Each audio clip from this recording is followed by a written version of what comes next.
This is about deadlines and dead ends. Welcome to That's What She Said.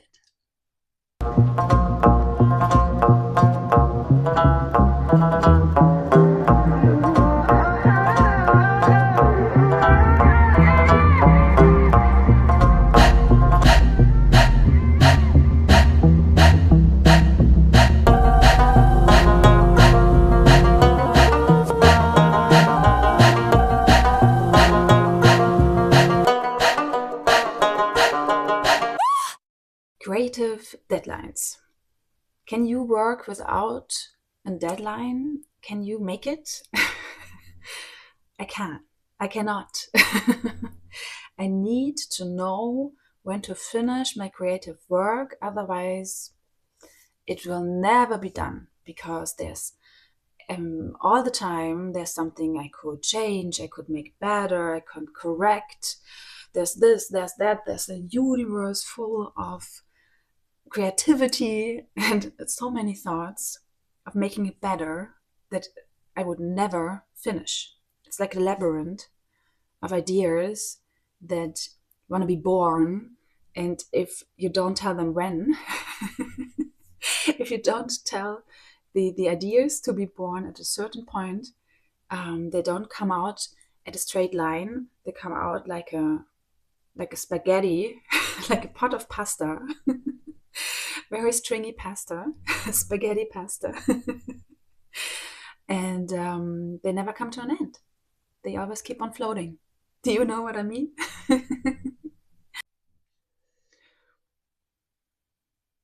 In mythology, there are some mystical dead ends, maybe in Orpheus' story, or in the labyrinth of Ariadne, where Theseus goes into the labyrinth, and there's the end of the labyrinth is inside where the Minotaurus is, the half brother of Ariadne, and it's a dead end. And Orpheus, Rumpelstilzchen. I cannot spell it in English. I'm sorry. I've read it. The German name is Rumpelstilzchen. I think you know, when you know the story, you know. You can identify this name. So Rumpelstilzchen is also a history, or like a fairy tale of a deadline, because he tells the princess that he wants to take away her baby, her precious little baby, if she is not guessing his name. And he gives her an ultimatum of three times that she can guess his name. It's like an hourglass ultimatum. It's like an hourglass deadline. She must, the knowledge must arrive in time. So this is this kind of deadline. Persephone.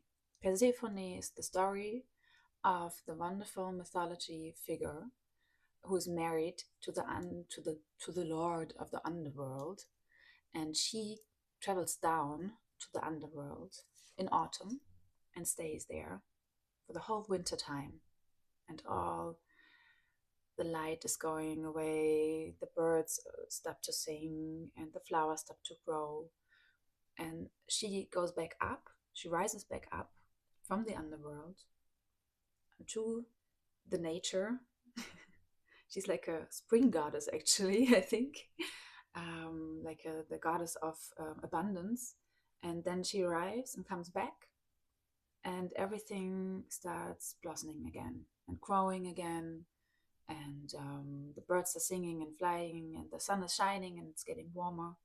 And yeah, that's the part of Persephone. She has like this deadline of time on Earth, and goes down to the, we call it dead end underworld, but maybe it's not. Maybe it's infinite. What's underneath us all in our subconsciousness. And yeah, I think it's a wonderful example, actually, to show that a cycle has different phases, and in order to blossom and to bloom and to shine and to sparkle, there needs to be a time of resting, of calm, situated, resting, meditating, even silence, maybe also complete time in silence. Because I think in the underworld, maybe in my vision of the story, it's silent down there at a certain point. It's if there are caves, in caves it is silent. So yeah, you know what I mean. I hope you know what I mean.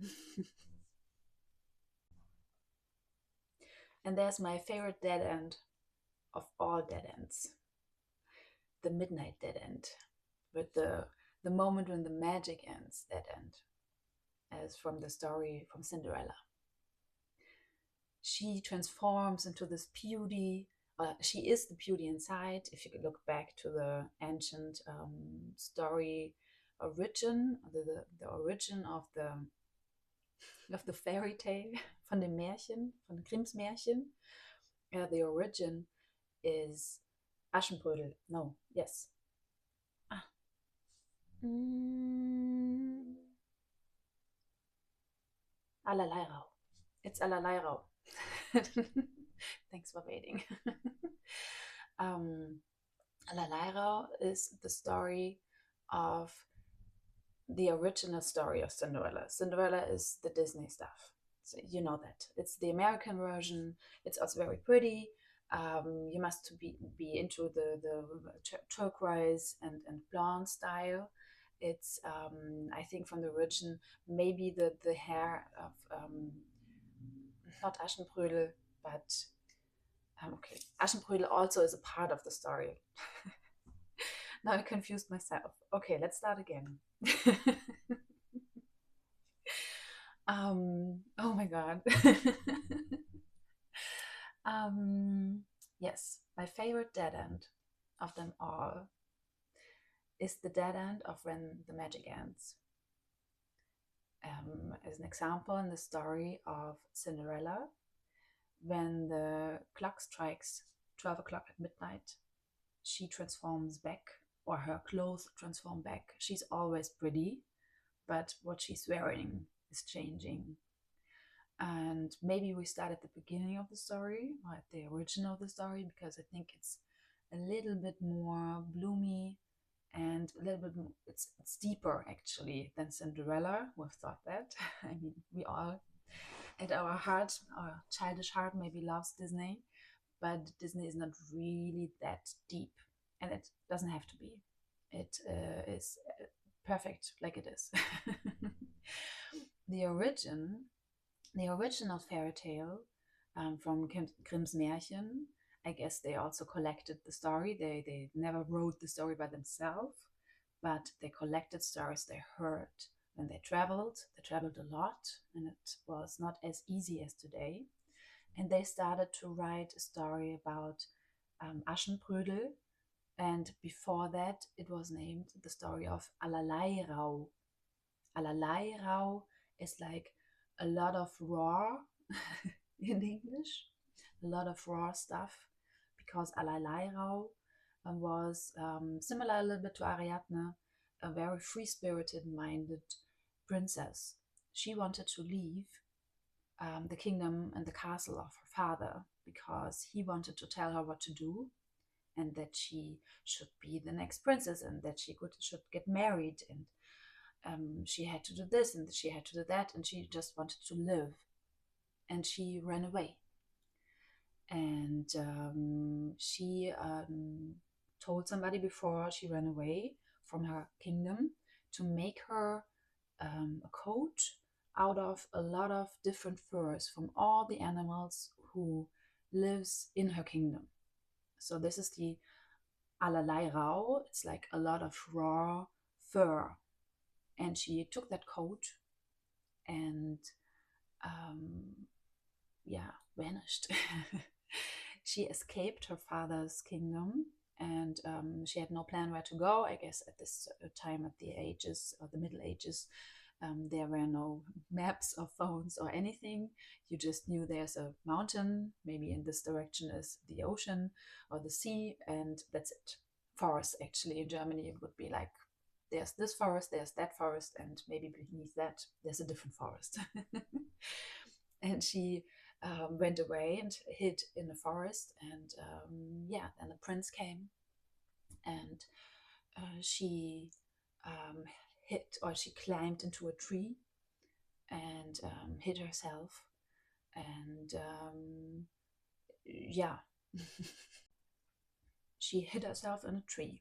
She climbed up, and at a certain point, I don't know the complete direction, I think she fell down, they shot at her. That's like normal in those fairy tales, that the prince shoots at the princess before he knows her. She didn't get hurt, but she got taken away to the castle of the prince. And then she lived because she was dressed in this fur. They all thought she was poor and she had no money. And she was put in the kitchen to cook and to clean and to look out for everybody else's wealth, which is a very common direction. And the Inhalt, the summary of all the stories, Allerleirauh, Aschenbrödel, and Cinderella. It's about this feeling poor, looking out for others, not getting into your own space or in your unique magic. You only have time windows for that, deadlines, or small frames where you're allowed to be yourself. And that's very, like, I think, very nice put in these stories, very beautiful told. And there she lives there, and I want to come to the point slowly. She lives in the kitchen. The prince wants to doesn't recognize her, and she wants to be seen, and like a fairy godmother helps her and gives her 3 dresses. One dress where she's which is sparkly as the star kissed sky. There's a lot of 1,000 sparkly stars. And one dress which is silver and glowing like the moon. And the last dress is golden and completely shining, like breathtakingly shining, like completely gazing them all away with light. And this is beaming, ich weiß nicht, wegstrahlen, it's in German.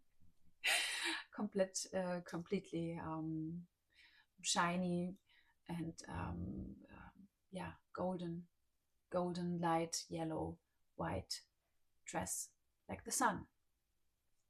And there are 3 different, in German it's balls.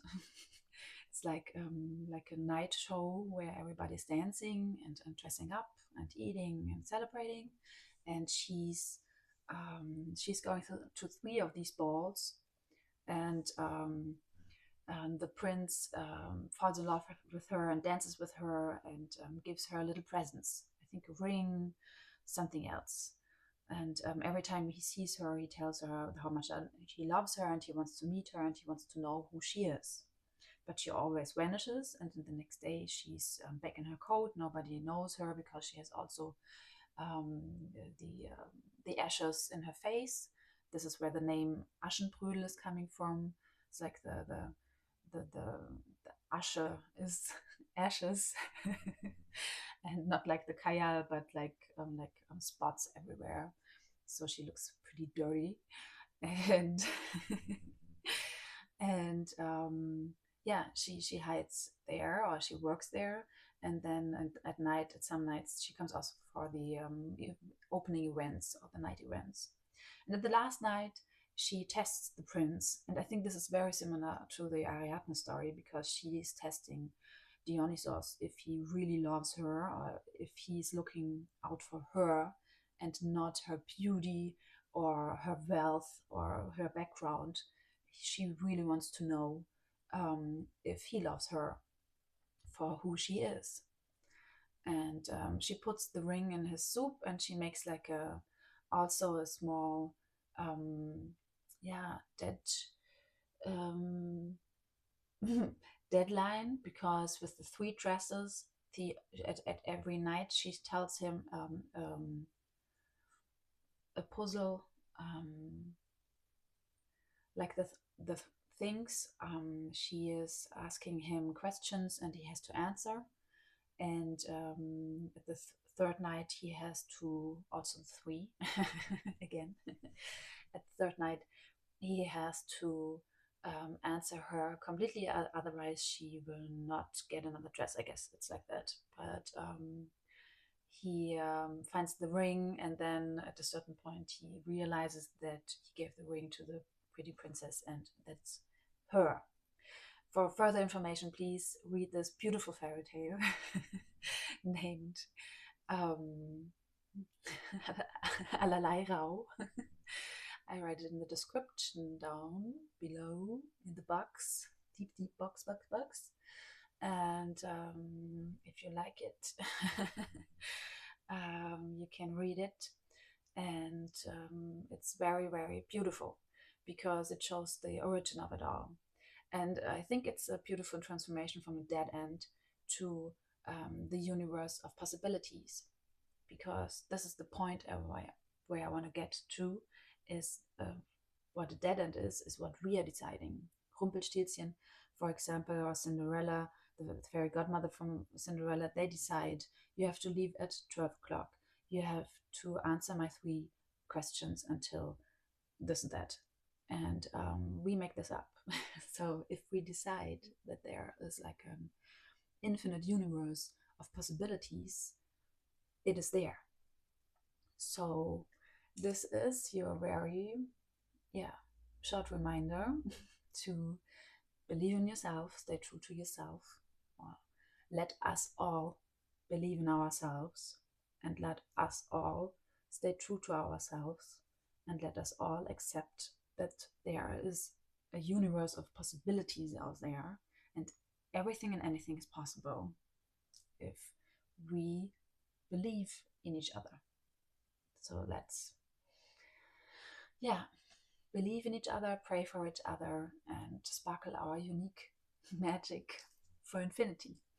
Not just until midnight. No. We can do more. That's what she said.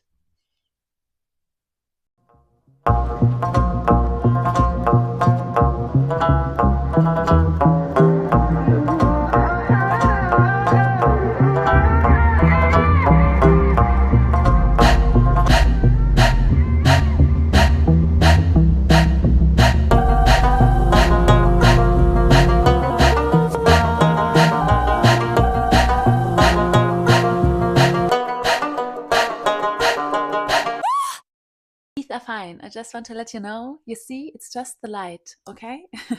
And this is the mic. Thanks, Mom, for the tip.